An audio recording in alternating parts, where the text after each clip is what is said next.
obliga a colocarse en la época es el factor estrictamente ideológico, político, de qué interpretación subyacía sobre el Perú ideológicamente hablando. Esa es la parte que más quemaba. Eso es lo que querían negar de la obra. Arguedas, desde muy joven, desde el colegio, era un hombre de izquierda. Cuando uno ve las cosas que publica en Huancayo, claro que era un hombre de izquierda. Y en la medida, como él dice, que leyó a Marx y leyó a Mariátegui, cuando leyó a Mariátegui sintió que ese le ayudaba. O sea, él se proclamó siempre, nunca negó su adhesión a ideas socialistas. Pero como dice muy claro en el discurso que recoge en el Zorro Arriba, el Zorro Abajo, el discurso no soy aculturado, dice: no sé si entendí a Marx y a Mariátegui, pero en todo caso no mataron en hilo mágico. ¿No? Es revelador que Arguedas nunca se inscribió en ningún partido político. Mientras que Ciro Alegría fue primero del APRA y después de Acción Popular, mi escritor favorito, ¿saben? Peruano, César Vallejo, se inscribió en el Partido Comunista, ¿no? Es decir, las cosas con su nombre. Arguedas simpatizó, era amigo, hasta lo metieron a la cárcel por haber estado en una queja de San Marcos, antifascista, pero nunca fue un cuadro de ningún partido. Nunca encontró un partido que encarnara esa búsqueda que él tenía. En todo caso, además él dejó textos que ahora están publicados todos. A él le incomodaba que todos los partidos de su tiempo de izquierda, ningún líder importante era un indígena andino. Le chocaba, ¿no es cierto? Es decir, que no hubiera un nuevo Tupac Amaru. O sea, ¿cómo creer en un partido que se dice de izquierda en el Perú y el líder no es un indígena andino? Le parece una aberración. Acá hay una cosa que no funciona. Y es gente que no está representando el Perú. Por eso, un factor que se encadenó a escribir toda la sangre, ¿no? Un hecho histórico, es que a él le fascinó los levantamientos que hubo en el Valle de la Convención, en los cuales participó Hugo Blanco, como, ¿se acuerdan ahí? El café, todo eso. Cómo se levanta la masa campesina con éxito en los valles del departamento del Cusco, y ahí se hace famoso Hugo Blanco. Precisamente están publicadas las cartas emocionadas de Arguedas que le escribe cuando está preso Hugo Blanco y le está diciendo que me inspiraba en cosas como él para imaginar los levantamientos de toda la sangre. Está en el trasfondo, ¿no? O sea, como porque él vio que en ese movimiento de Hugo Blanco era la más indígena, no era, digamos,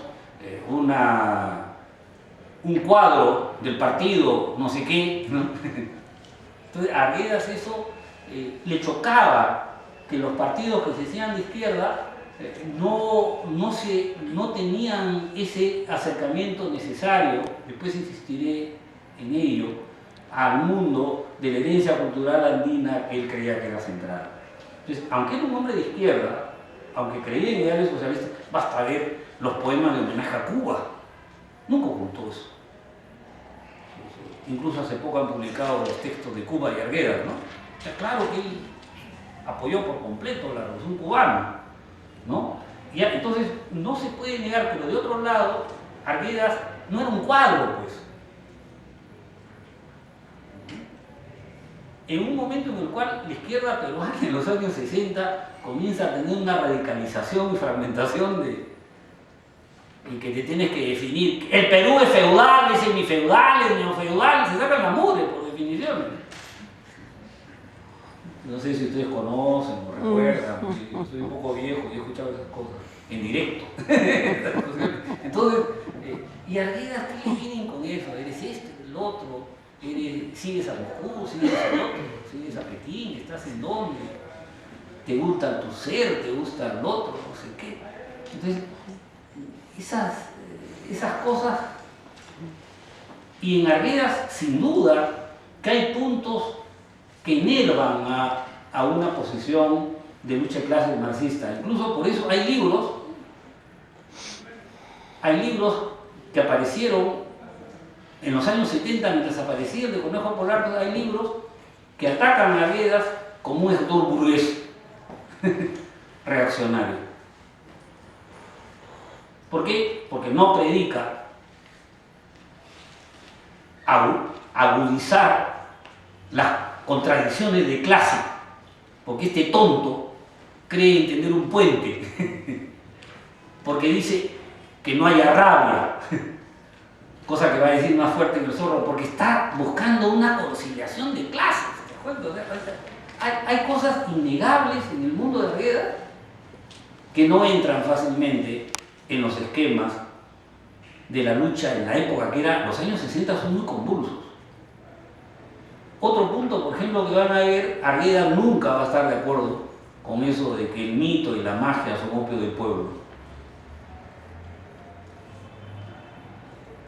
O sea, hay cosas que Arguedas es anómalo para el conjunto de la izquierda, pero hay algo peor, Arguedas, cuando publica Todas las Sangres, colaboraba con el gobierno de la UNDTR. Yo creo que eso ya es. O sea, si siempre lo habían visto como una mala agua, no muy claro, sus libros no eran de un marxismo, claro, medio burgués.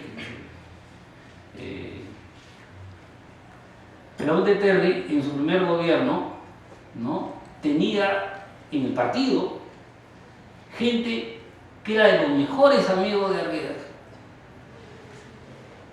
¿no? Carlos Cueto Fernandini,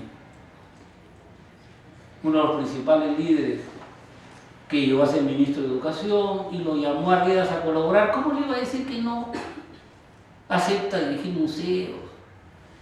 Francisco Miranda Cantara, de los que estuvieron, el filósofo, el que ha creado la doctrina del Perú como doctrina, yo le inventé, dice, porque la UNE no sabe filosofía. Yo se le escribí, siempre lo he dicho, entre Luis Felipe Alarco y yo hicimos la doctrina, los fundamentos filosóficos de la doctrina de acción popular, ¿no? Luis Felipe Alarco, esos son sus patas de la Universidad de San Marcos.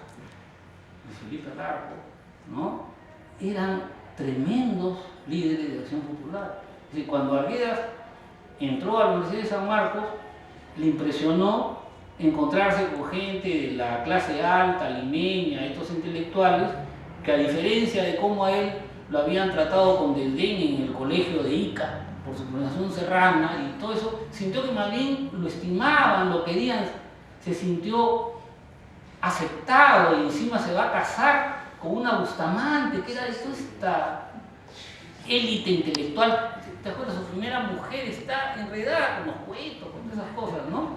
Entonces, él ha sentido comprensión de esta gente, ¿no? Es gente, además, gente muy culta, gente sensible, gente que adora mensajes que vienen de la cultura indígena. Claro, más tiene una visión del pasado, adoran el imperio incaico, adoran principios.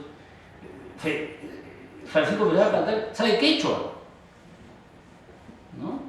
Entonces él se sentía siempre muy a gusto y para él era como una garantía que esos intelectuales estén detrás de lo. Aunque él no formó parte del Partido de Acción Popular, aceptó encargos, hay que entender, ¿no? Además, yo creo que para él fue decisivo que Ciro Alegría era de Acción Popular,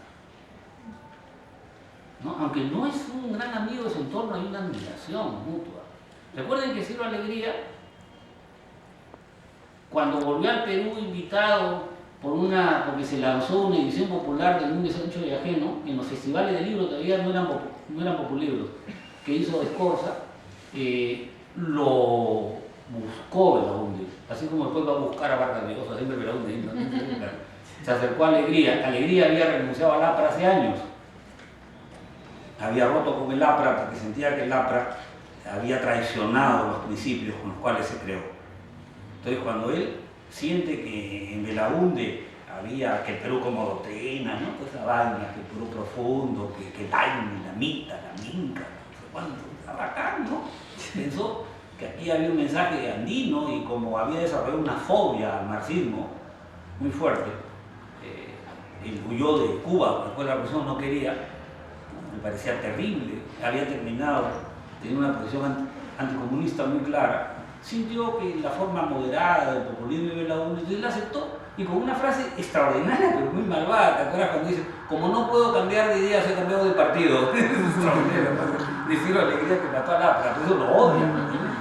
Los ¿acaso fue el año del centenario de Ciro Alegría? No fue el centenario de Arguedas tampoco, ¿no? O sea, estos apristas no perdonan. Alegría ya nunca le pusieron, pero en Alegría la comprendo más, porque dice sí me dejó al partido. Navegación pública, ¿no? Y se dio el lujo de salir elegido senador por el Departamento de la Libertad, o sea, no ahora que es esta de Acuña, estoy hablando del sólido norte de los años 60.